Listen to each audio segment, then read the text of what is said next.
ஆச்சி மசாலா எந்த சமையலும் ருசி தேடும் ரகசியம் 20 ரூபாய். குடியரசுத் தலைவர் திரௌபதி முர்மு 3 ஐரோப்பிய நாடுகளுக்கு பயணம் மேற்கொண்டிருக்கிறார். இது பற்றிய மேலும் விவரங்களை எமது செய்தியாளர் ரமேஷ்குமார் வழங்கிட கேட்கலாம். ரமேஷ், முதலாவதாக எந்த நாட்டிற்கு பயணப்பட்டிருக்காரு குடியரசுத் தலைவர்?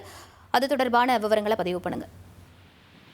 அரசுமுறை பயணமாக குடியரசுத் தலைவர் திரௌபதி முர்மு 3 ஐரோப்பிய நாடுகளுக்கு சுற்றுப்பயணம் புறப்பட்டிருக்கிறார். குறிப்பாக மால்டோவா, வடக்கு மாசிடோனியா மற்றும் ருமேனியா உள்ளிட்ட 3 ஐரோப்பிய நாடுகளுக்கு தான் அவர் அரசுமுறை பயணமாக சுற்றுப்பயணம் மேற்கொண்டிருக்கிறார்.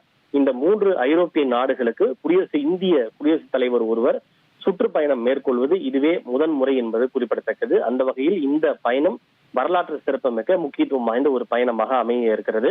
குறிப்பாக இன்று புறப்பட்டிருக்கக்கூடிய குடியரசுத் தலைவர் முதற்கட்டமாக மால்டோவா நாட்டிற்கு சுற்றுப்பயணம் மேற்கொண்டிருக்கிறார். மால்டோவா நாட்டு பயணத்தை முடித்துக் கொண்டு 2ஆம் கட்டமாக ஜூலை 21 மற்றும் 22 ஆகிய தேதிகளில் அவர் வடக்கு மாசிடோனியாவுக்கு பயணம் மேற்கொள்கிறார். வடக்கு மாசிடோனியாவுக்கு இந்திய குடியரசுத் தலைவர் ஒருவர் பயணம் மேற்கொள்வது இதுவே முதன்முறை என்பது குறிப்பிடத்தக்கது. அந்த பயணத்தையும் முடித்துக் கொண்டு இறுதியாக ஜூலை 23 முதல் 25 வரை அவர் ருமேனியா நாட்டிற்கு சுற்றுப்பயணம் மேற்கொள்ள இருக்கிறார்.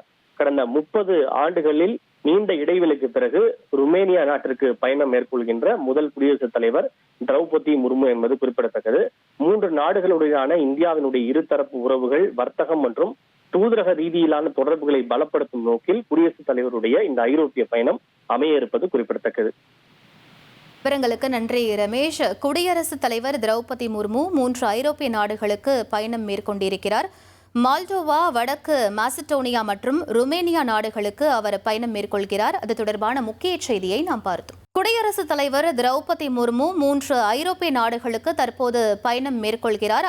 அதற்காக அவர் டெல்லி விமான நிலையத்தில் விமானம் ஏறக்கூடிய காட்சிகளை நாம் பார்த்து கொண்டிருக்கிறோம். குறிப்பாக அவர் மால்டோவா, வடக்கு மாசிடோனியா மற்றும் ருமேனியா நாடுகளுக்கு அரசுமுறை பயணம் மேற்கொண்டிருக்கிறார். முதலாவதாக மால்டோவா நாட்டிற்கு அவர் பயணம் மேற்கொள்ள இருப்பதாகவும் சொல்லப்படுகிறது.